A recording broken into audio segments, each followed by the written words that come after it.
Yo, what's up YouTube family, what's up, Uni Rwanda recaps again. Uyu munsi dufite agasobanuye gashya guys, so pull up, you don't want to miss this one. You don't want to miss this one, trust me. Dutangiranye umuhungu usa n'uyirebesha akantu k'impeta agasekamo gake gake. Ati bro, impeta nziza tu umukobwa w'umunyamahirwe ninde cyangwa umuhungu ntawamenya nsigaye mbona muri iminsi mutera mukanaterwa. Umuhungu aseka mu gake turakoze cyane. Ati umukobwa w'umunyamahirwe yitwa Emma. Ati ni umukobwa tumaranye imyaka 3 dukundana. Ati namubwiye ko nzashyingiranwa nawe ubwo nzaba mvuye kuri mission. Ati felicitation kabisa kandi ko bishoboke ko uyu muhungu wacu tangiranye disa ashaka ko ari umusirikare. Ndetse warakoze ko bwa service nziza wahaye igihugu. Ndakubwiza ukuri ko uwo mukobwa Emma ari umunyamahirwe. Ati buriya reka nkubwire njye ntakubeshye ndakeka ko ari njye munyamahirwe. Ati uvuze ngo ati ntakubeshye ntekereza ko ari njye munyamahirwe kuko mbona Emma hari ibintu byinshi yakora njye kundusha ntabasha gukora. So ntekereza ko n'umunyamahirwe kwa mufite ku ruhande rwanjye. Sinzi ni buryo ki kabisa nabashije kumubona ariko icyo nzi cyo nuko mufite kabisa. Njye ntago yigeze mbaza uko mbyumva ariko reka nkubwire musore muto gusa n'umuhungu witonda kandi ufite discipline. So ndatekereza ko kuba byonyine bwabyo yaremeye kwitangira igihugu kajya mu gisirikare ari ikintu kigaragaza ko Emma atwaye umuhungu nawe w'umunyamugisha. So wanyibutse impamvu nanone duparitse hano kuri park. Emma akunda gufatira break hano iyo amaze kurya, so nabaje ndaza kumukorera surprise niyo mpamvu ndi hano. Yo buretse urashaka kumbwira ko ataramenya ko wavuye kuri mission uri mu gihugu ubu ngubu? Ati ntabyo aramenya rwose, nta idea nimwe abifiteho, nabikoze kugira bibe surprise. Ati mu by'ukuri azi ko nzaza kwezi gutaha atari ko nafasha akaruhuko mbere y'igihe. Ati musore muto ndumva aka kanya nta kintu kimwe nabafasha ariko nyemerera abona ubufasha bwakire. Iyi ride naguhaye kuva aho nagukuye kugera aha mbiguhereye ubuntu rwose. Ati urakomeje se bro? Ati nicyo kintu gito mu bushobozi bwanjye numva nagukorera nta kindi, ndetse ugafata nk'ishimwe ko waremeye no kwitangira igihugu cyacu ukajya mu gisirikare.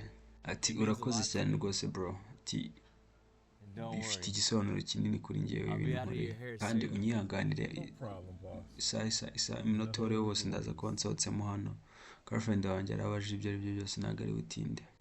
Ati ntugire ikibazo boss, ntugire impungenge kabisa.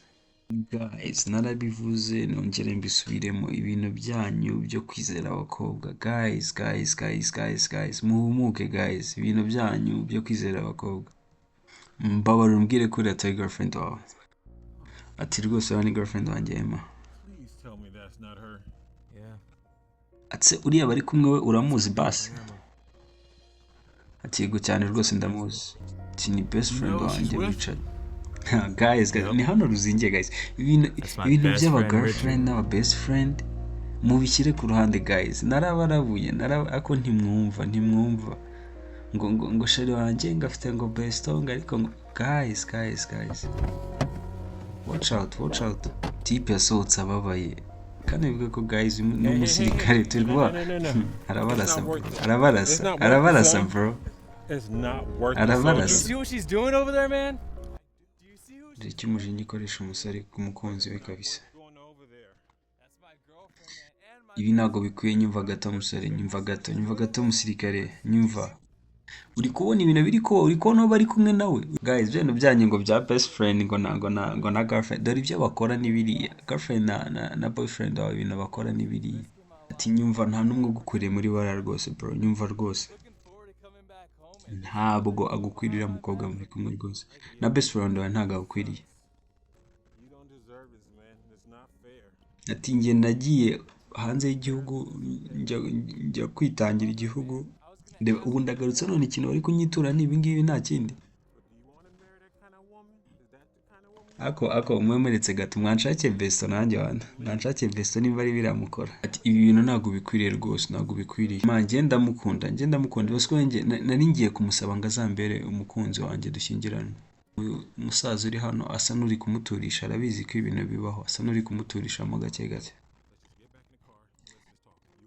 Ihangane ujye mu modoka gato ibintu tubiganireho rwose, njyewe nawe twenyine, uranyumva? Musore ati nta kibazo. Akagiye ababaye guys, ibintu birababaza bro. birababaza. Amaninja nayo my best friend, birababaza man, birababaza bro. Ati Chris nyibutsa ahantu utuye, shyiramo address yawe muri iyi telefone muri GPS. Ati ntuye aho hafi kabisa, gusa ikibazo Emma abana nanjye. It's okay. Ati basi mbabara ubwire ko ufite urufunguzo rwa kwinjizamo. Yego ndarufite. Nkuko nabikubwiye rero nshaka kujyana cyangwa kujyana ahandi ari hose wifuza, amahitamo ni ayawe. Kandi iyi ride rwose ndiho rwose, ntugire ikibazo cy'amafaranga. Ati nta kibazo, ahubwo wanyihanganira gato nkagira umuntu mpamagaraho. Ati rwose nta kibazo. Oh my god, ni Chris gato reka gato numva ibintu agiye kumbwira. Hey babe. Guys murayumva ngo hey babe. Guys murabyumvise guys. Mushaka mutumisha kara kantu guys ngo hey babe. Guys muhumuke guys ngo hey what's up. Sha nta kintu kidasanzwe kabisa, nayo imeze neza. Wowe umeze gute? Shati nanjye nta kibazo, meze neza. Ndi hano kabisa, ndagukumbuye cyane. Ati yego. Ati aka kanya wihugiye mu biki? Ati nyine mvuye gufata ibyo kurya bya saa sita. Murabizi akunda kuba ndi kuri park, ubu niho ndi kabisa. Umusore kumbe uretse gato. Ati ese uri wenyine? Ati kubera iki? Ati mfite amatsiko. Ati hari ubwo wambeshya buriya ra?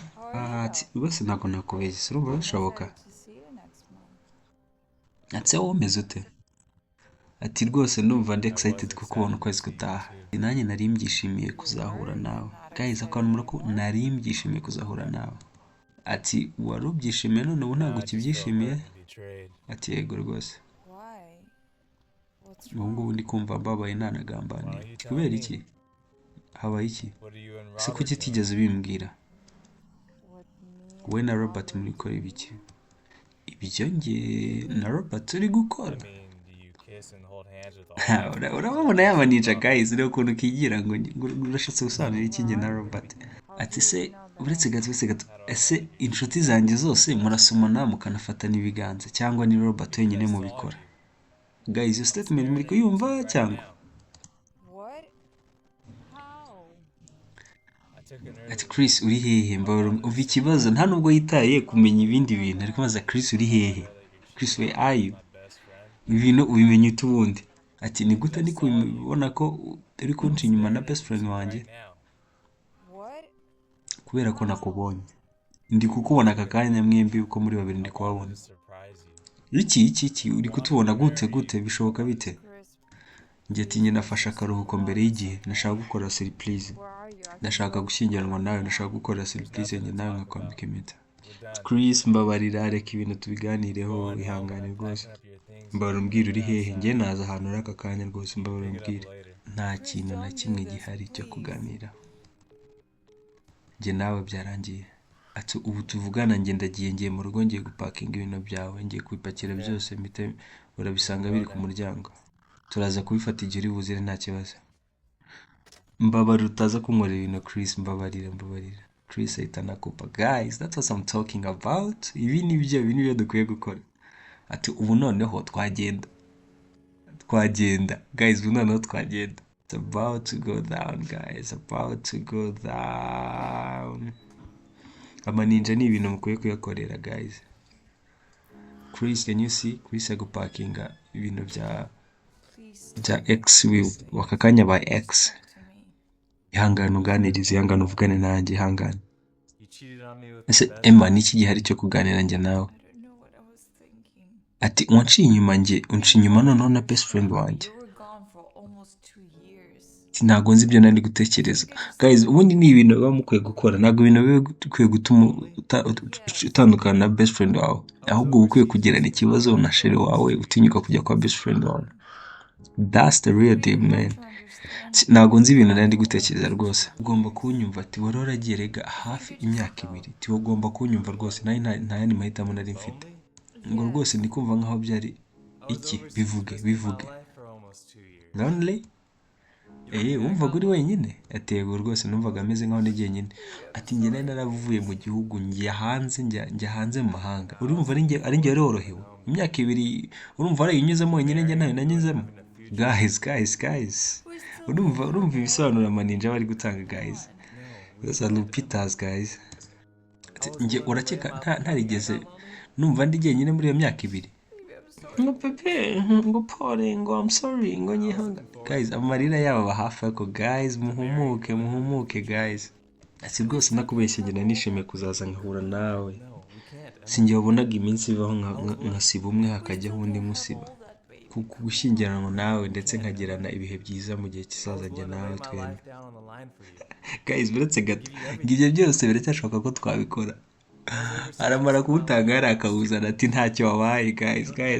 aka kantu muri kumva njye nawe turacyafitanye ibyo birashoboka ko twabikora njye nawe abakobwa b'inyarugenge kabisa watch out oya Emma byarangiye kabisa njye naremeye gushira ubuzima bwanjye ku murongo kugira ngo mbane nawe nkaguha buri kimwe cyose wakenera buri kimwe cyose wansaba kumbe bishoboka ko disi n'umusore ashobora yaragiye mu gisirikare kugira ngo abashe ubuzima bwiza uyu mukobwa bakundanaga ati ikintu cyonyine nagusabye muri iki gihe ni royalty no kumbera umwizerwa ati none nicyo kintu cyonyine wananiwe kumpa ari ndacyo cyonyine nigize kugusaba mu bintu byose ngo babe I'm so sorry damn urabona amarira yabo ukuntu aba hafi guys ati umva biguteye ikibazo ibintu wakoze cyangwa nuko ufite isoni z'uko ufashwe akira rwose ibi bintu nazengurutse inzu yose nasanze ibintu ari byo nibyo bya nyuma byo bisigaye mu hano mbabara ufate ibintu byawe mvire mu nzu yanjye.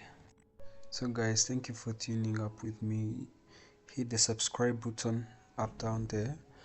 Kandi abakobwa nibo nshaka bonyine bajye muri comment bambwire kuki mumeze gutyo ba Emma mwe kuki mumeze gutyo. Abahungu bo nta kibazo mfitanye na bo ngubu. Abakobwa kuki mumeze gutyo. Our best friend kuki mumeze mutyo.